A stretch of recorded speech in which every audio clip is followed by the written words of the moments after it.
Okay. So these are the resources for the next couple of weeks. They're a little bit different. And again, like I've been doing every week, I'll be sending out notes um, after this class, so you could follow along with the notes as well. So basically, a number of people that really start the burgeoning movement of Methodism in America, they're actually German Palatines. I'm not even sure if I'm saying that right, but they are people who fled Germany in around 1700.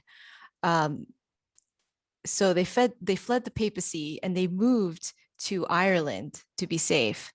And then Wesley, as he was itinerating, and as he was traveling and traveling all around the world, he went to England a lot. So a lot of these early Methodists actually um, were from that area in Ireland, I think Limerick County, when they really resonated with everything that John Wesley was saying, as well as Whitfield and just the ring of Methodist preachers. Methodist preachers were very charismatic. They were all about personal decision, holiness of heart and life. And everything that they were saying really resonated with these German Palatines who, you know, their families have experienced trauma and pain, and um, really they were from a reformed background, reformed Protestant background, but they also really believed in real individual faith, making a decision for yourself, and growing in your faith and really wanting to grow in their faith. So the Methodist movement really takes hold in Ireland to German Irish refugees. And some of these people, so one of them is Philip Embry. And so he emigrates to America, and he and another kin of his, Barbara Heck, a woman, they also start these classes in New York. So they immigrate to New York, and they start this movement. They start these classes and these bands, and the movement starts growing within other Methodists who used to live in Ireland that are now in New York, if that makes any sense. But it just continues to grow and it continues to resonate with other people who are just starting to move from England to the colonies. So Philip Embry is one. When John Wesley, like I said, did his preaching tour in Ireland, he converted to Methodism. So that, not to say he converted to like Methodism is another religion, but he converted to that idea of faith and really taking a hold of one's faith, and the Methodist likeness of faith, right? So he becomes a Methodist and he becomes a local pastor in 1758. And then, like I said, he immigrates to New York. So the famous story, and a lot of people say that Barbara Heck is the mother of Methodism in America. So she's a very devout Methodist, and when she immigrates to New York, she goes and she sees all of her predecessors, like all of her family and her friends that have immigrated before her. And before, they might have been really devout in Ireland and really reading their Bible and really into their classes and bands. But you notice when she came to America, they were just totally lost their faith, it seemed like, and they were very just really lax in their faith. So the story goes, she walks into a room with Philip Embry, and he and his friends, they're just playing cards. She grabs the cards and she throws it into the fire, and she pleads with Philip, and she cries and she says, God will require your blood on our hands. Oh, she says, preach, lest God will require your blood on our hands, right? So she looks at him saying, you are the pastor, you lived this life of um, itinerancy, and you were, preaching, and you tried to get other people to grow in their faith, and now you're just sitting here playing cards. So she just takes that moment and she seizes it, and she really lights a fire in Philip Embry and a group of them, and they start waking up and they start saying, yeah, you're right. and they quickly start the Methodist movement there in New York. So there they meet in his house and they outgrow the space. And after they outgrow it, um, they rent this little house, and they grow to the point where they outgrow the house that they're renting. And John Wesley sends funds and they build their first chapel on John Street. And it's called the Wesley Chapel in 1768. As you could see, there's a picture of it. But yeah, this is like the first real growing movement in New York. And so it's a group of them. So it's Philip Embry, Thomas Webb, who is also a British preacher, and then Thomas Taylor is another very prominent founder of this group. And as this movement starts growing, he sends word to John Wesley saying, "You really need to." In England, you really need to gather up missionaries to come here because we don't have enough pastors, we don't have enough resources. There are all these people that are joining our classes and wanting to grow and joining these societies, classes, and bands, but there's not enough people to lead them. So you need to send someone. And John Wesley, in one of his annual conferences, he stands up and he's like, "Who will go?" And eventually, one of those people that answers is Francis Asbury and Thomas Coke. So another real great frontier Methodist starter in America is Robert Strawbridge. So people, they're not sure exactly when he was born. He was born around 1732 and he dies around 1781. But he's also from Ireland. And he heard Wesley and the Methodist preachers in Ireland.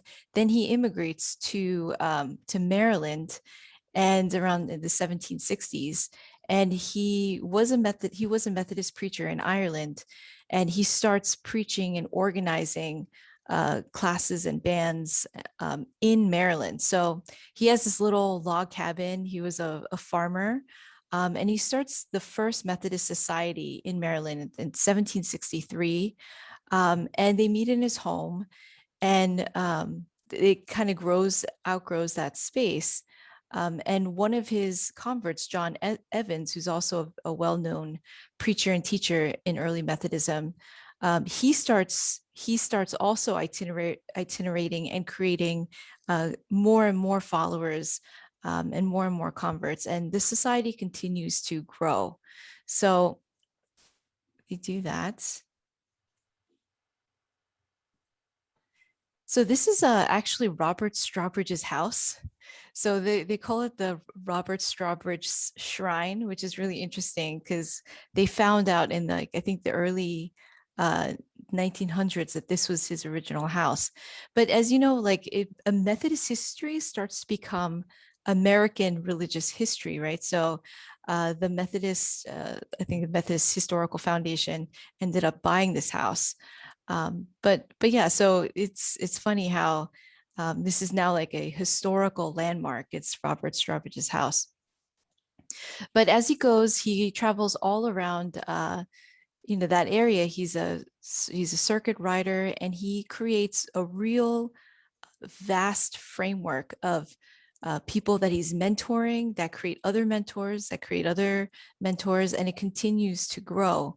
It's really funny because Methodism, in some sense, was kind of countercultural or a kind of anti-establishment because, the members of the Methodist movement were in a broad range of classes. You had the wealthy, educated, and you had those that were very poor, scraping by, and they were all together in this Methodist movement. So it was considered somewhat countercultural.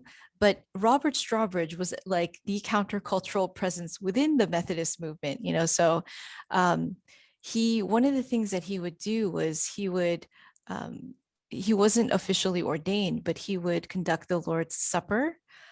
He would also kind of give his people that he was teaching, he would give them license to preach. He would also baptize, and all of these things are throughout Methodism, all of these things are considered things that only clergy are allowed to do. And till this day, if you know, if you're a lifetime Methodist, we we are not for lay sacramentarianism, right? So our theology is, if there is, communion, it has to be a clergy person to do that, right? Or you could be a local pastor to do it, but only an appointed local pastor could do it.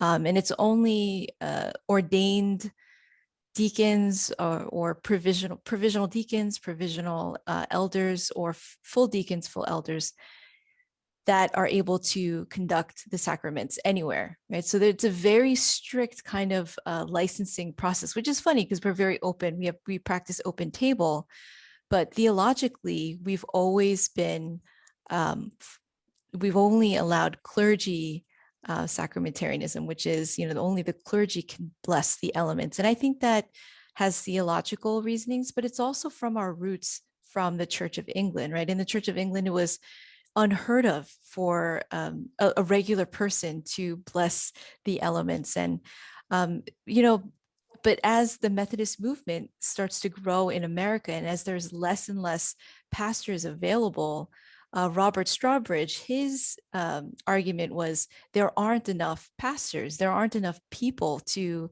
bless the elements, or there aren't enough clergy, right? Ordained clergy to do that. So we're going to do it, right? So he would just do it. And it kind of, over time, it creates tension between Robert Strawbridge and the establishment, right? So Francis Asbury ends up he and Francis Asbury go like head to head in some meetings, because he continues to baptize, he continues to do communion, and he gives license to um, his mentees to do it. Just go do it, because no one else is going to do it. When are they going to send enough people? And Francis Asbury, on the other hand, he was he kind of had a very strict system, as to say, they had circuit riders, they had preachers, specific people licensed to go around and do it. So they kind of had a schedule, but Robert Strawbridge was just like, just do it, just baptize, just you know. So over time, even though Robert Strawbridge did so much for the Methodist movement in the East Coast, and as so many people came to become Methodists because of him, in the annals of Methodist history, especially early on, his name is wiped off like the minutes, and he's not considered as I don't know, respected in a sense, because he wouldn't listen in this one aspect. But now he is really recognized as someone that contributed heavily to the growth of American Methodism in Maryland, and that movement ripples beyond. So that's a really interesting. And we're going to be watching a short video about him later on. So Francis Asbury, he is considered the saint of American Methodism, kind of like what John Wesley is, I guess, for Methodism in England. Francis Asbury is that for America. So he was born in 1745. His parents were Joseph and Elizabeth Asbury. His father was a gardener, and Francis Asbury went to school till he was 13, and then after that, he began to work as a metal apprentice. So his parents were considered a middle class, but I'd say kind of maybe the lower end of the middle class. And they were really hardworking, very industrious people. So what's interesting is John Wesley, as he was living his life, especially as he became really famous and well known and well published, there were a lot of people documenting everything that he did. So by the end of his life, towards the end, even when he was still living, there were people who wrote biographies, were tracking his life.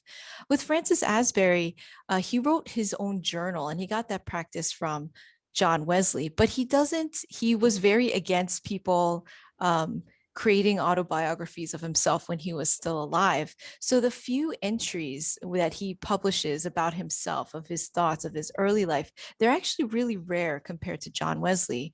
But in one of them, he talks about, his father was a gardener, and in England at the time, if you were wealthy enough, you had your gardener live on your property. So they were really always at the mercy of whoever they were working for. So he recalls, early in his life, they were working for a family who was obviously very wealthy, but were, he said, very ungodly. So they were very mean, spiteful, didn't treat him and his family nicely. And then they were just, that was life, especially early on. And his mother, who was, he speaks very highly of his parents, especially his mother. They were very industrious, hardworking, very faithful. And he saw that they were constantly being taken advantage of by their employers. And the family experiences tragedy when his younger sister passes away in infancy. And his mother is really depressed and goes through deep sadness, as you can imagine. Um, and he starts really seeking, as he sees his mother go through this. His mother starts to seek something, really starts to seek, wants to grow deeper in her faith, and he kind of embarks on that journey as well. So after that, he hears John Wesley preach in his area, around where they lived in Wednesbury in England. And Elizabeth gets really taken. His mom gets really taken by Methodist preachers and their message. And she encourages Asbury to join one of these. And he hears the message, and he explains in one of the few journals that is published. He says he had never heard the Bible preached in this way, and he was very taken by the message. So he experiences a conversion at age 15. And there was something about Wesley's theology of a Christian perfection, a holiness of heart in life, that really resonated with him. So he starts to want to really, really grow in his faith. And by age 17, he starts to preach in public. And then he starts to join the rank of Methodist preachers, and he starts a preaching route at age 22. So, like as I said before, in one of the one of his annual conferences, John Wesley gets up and he says, "Who will go to America? They need it." And Asbury explains that he felt like John Wesley was talking to him, so he gets up and he answers the call, and he ends up going to America.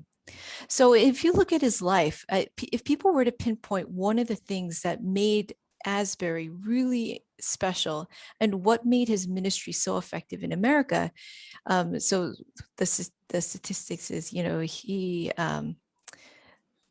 in the 200,000 Methodist members around 1868, 1816. So, under his ministry, so many people end up coming to the faith. But they say it's because he's one of the only people that stayed through the Revolutionary War. So because of that, he gained the trust of the American people.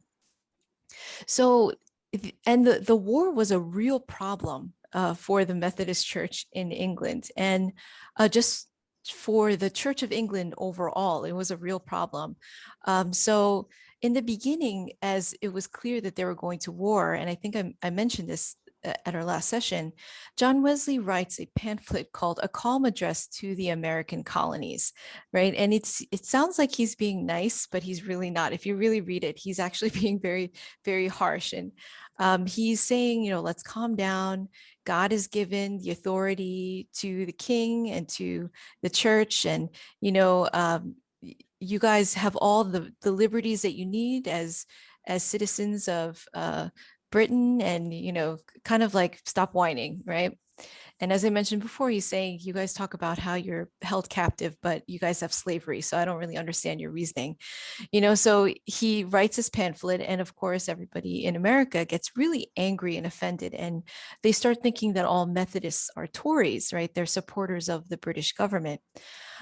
So Francis Asbury, he's there in America, and as the war breaks out, he goes into hiding.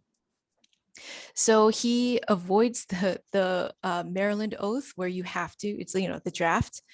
He finds some friends, and he literally hides throughout the war. right? So he moves to Delaware. He stays with his friend Thomas White, um, and he's pretty much in hiding for a few years. And it's interesting if you ever read the Methodist Handbook of uh, of America.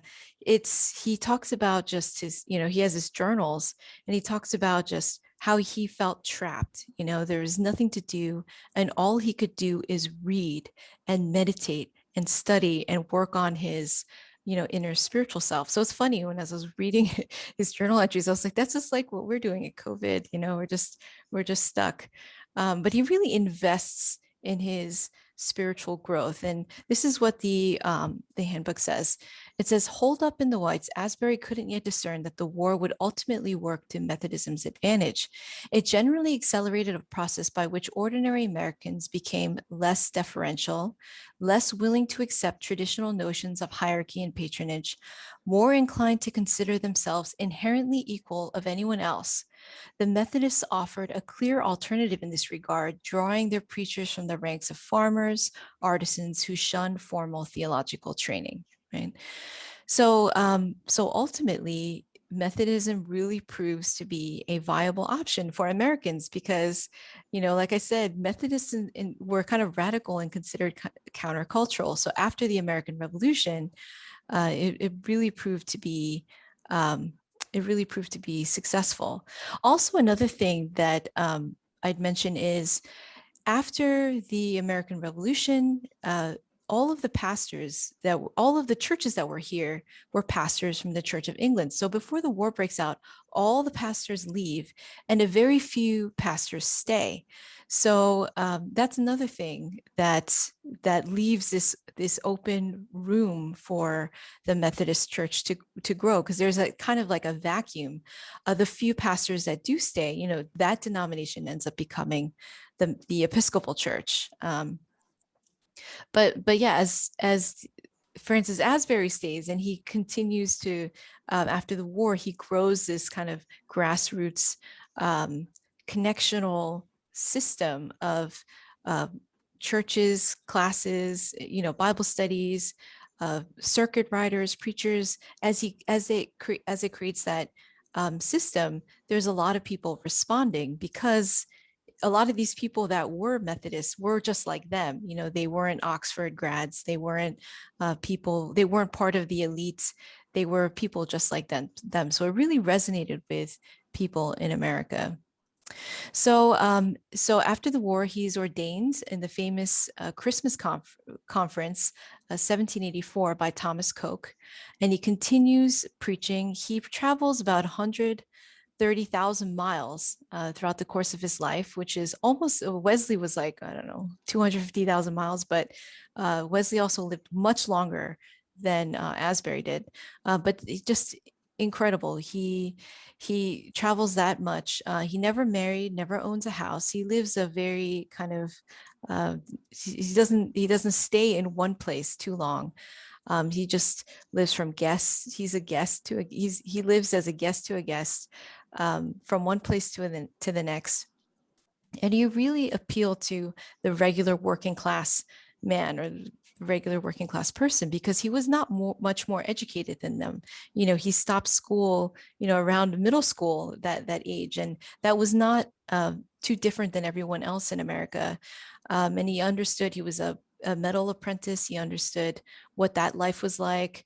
And he also appealed to the educated gentleman because he was well read. He did study a lot, so he can carry a conversation across class lines. And he was very organized. And they say that's a thing that was the clincher about Francis Asbury. Similar to John Wesley. I don't think John Wesley would have been as effective here in America because he's a, high church Anglican clergyman. He probably wouldn't have connected with the regular person living in the colonies. But Wesley's organizational genius was obviously very effective in England. And Francis Asbury had all the appeal that John Wesley had in England, in America, and also was an organizational genius. So he really kept notes, journals, tabs on every preacher, every circuit. He was very well connected, and he also had a real keen eye for people. Um, he just knew like who to invest in. He just knew who to encourage and mentor, and he kept track of every single person. So it says in America, Asbury reflected the same autocratic rigidity as Wesley. He was able to keep tabs on the structure of the church, on matters of finance, discipline, doctrine, and staffing. His preachers rode 200 to 600 miles in a circle with around 25 preaching appointments.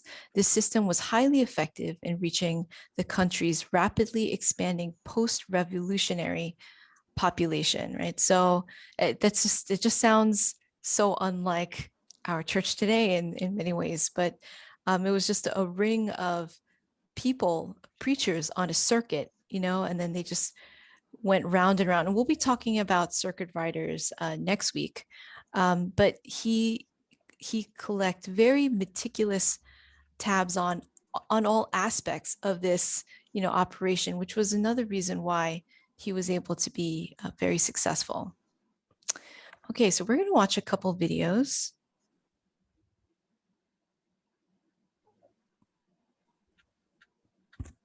Joy. Yes. So, I'm from New Jersey, and I know your family is from New Jersey. So, Asbury Park, New Jersey was named for Francis Asbury. Yes. Yes. It's funny. I never think of Francis Asbury when I think of Asbury Park. I think of like clowns and abandoned warehouses, but I forget that. And also Thomas Cook, like Cokesbury and Asbury. That's Cokesbury, our publication company is Thomas Coke and Asbury put together. But I always forget that too. I looked it up, and yeah, for sure, it was named after him. Oh, nice. Thank you. All right. We are going to look at a couple videos. So this